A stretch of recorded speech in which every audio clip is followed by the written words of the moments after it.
Information 40M injection के बारे में होगी।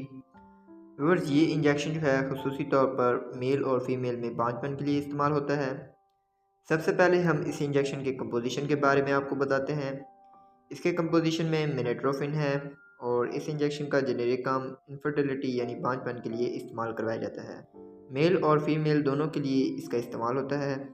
आज हम जानेंगे इस इंजेक्शन के फ़ायदे, साइड इफ़ेक्ट्स, यूजेस के बारे में और जानेंगे कि इसको किन मकासद में इस्तेमाल किया जाता है और इसको कैसे इस्तेमाल किया जाता है।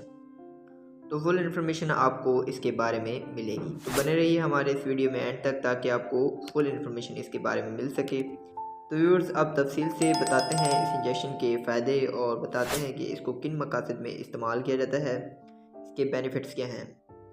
40M इंजेक्शन जो है मेल और फीमेल दोनों में बांझपन के लिए इस्तेमाल होता है। अगर मेल में कुछ सेक्सुअल डिजीज़ होती है जिसकी वजह से फर्टिलिटी नहीं होती तो उन मेल हजरात के लिए ये इंजेक्शन जो है बेहतरीन है। इस तरह फ़ीमेल में भी कुछ फर्टिलिटी की कमज़ोरी होती है जिसकी वजह से बच्चा पैदा नहीं होता और फर्टिलिटी को बेहतर बनाने के लिए 40M इंजेक्शन बेहतरीन है। और व्यूअर्स, जब फीमेल में फर्टिलिटी की कमज़ोरी ख़त्म हो जाती है तो इससे हमल के चांसेस जो हैं वो भी बढ़ जाते हैं। और इसके अलावा ये इंजेक्शन जो है मेल में स्पर्म्स को बढ़ाने के लिए भी मुफीद है। व्यूअर्स, बाद मर्द हजरात में स्पर्म काउंट जो है कम होता है, तो इन स्पर्म काउंट कम होने की वजह से बच्चे अक्सर पैदा नहीं हो पाते, तो इसके लिए भी 40M इंजेक्शन बेहतरीन है क्योंकि ये इंजेक्शन जो है स्पर्म काउंट को इंक्रीज़ करता है। तो व्यूअर्स, जिन मेल हजरात में टेस्टोस्टेरोन का लेवल जो है कम रहता है तो उनके लिए भी ये मुफीद इंजेक्शन है। टेस्टोस्टेरोन क्या होता है? इसमें ये होता है कि जो हमारे सेक्स हार्मोन्स होते हैं उसमें जो प्राइमरी सेक्स हार्मोन्स होते हैं वो टेस्टोस्टेरोन होता है। तो ये टेस्टोस्टेरोन के लेवल को बढ़ाने के लिए इंतहाई मुफीद इंजेक्शन है। और इसके अलावा फ़ीमेल में अंडों को बनाने के लिए भी ये मुफीद है।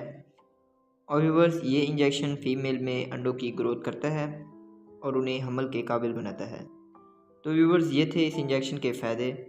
और अब जानते हैं कि इस इंजेक्शन को इस्तेमाल करने से क्या साइड इफ़ेक्ट्स हो सकते हैं। व्यूअर्स, इस इंजेक्शन को इस्तेमाल करने से ये साइड इफ़ेक्ट्स हो सकते हैं। वज़न का बढ़ जाना हो सकता है, मुतली या फिर उल्टी हो सकती है, मैदे में दर्द महसूस हो सकता है, जलन महसूस हो सकती है या फिर सर दर्द हो सकता है और सर का चकराना हो सकता है। इसके अलावा फ़ीमेल में सीने में सूजन हो सकती है। और व्यूअर्स, इसके अलावा स्किन पर रैशनर हो सकते हैं। तो व्यूअर्स, ये थे इसके साइड इफ़ेक्ट्स जो कि 100 में से किसी एक को हो सकते हैं। व्यूअर्स, आप जानते हैं कि इस इंजेक्शन को कैसे इस्तेमाल किया जाता है। व्यूअर्स, इस इंजेक्शन को IM लगाया जाता है यानी इंट्रामस्कुलर ये इंजेक्शन है, गोश्त के अंदर इसे लगाया जाता है। व्यूअर्स, इसे ख़वातीन में हैज़ के दूसरे दिन यानी मेंसेस के दूसरे दिन से लेकर 8वें दिन तक लगाया जाता है। इसी तरह 5 इंजेक्शन लगवाए जाते हैं। अगर फिर भी हमल नहीं ठहर पाता तो दूसरा डोज इसी तरह लगवाया जा सकता है, लेकिन डॉक्टर की हिदायत के मुताबिक। तो व्यूअर्स, ये थे इस इंजेक्शन के डोज और तरीके। और इसी के साथ हमारे इन्फॉर्मेशन का एंड होता है। इन्फॉर्मेशन अच्छी लगी हो तो लाइक करें, शेयर करें और चैनल को सब्सक्राइब करके बेल के बटन को प्रेस करना ना भूलें।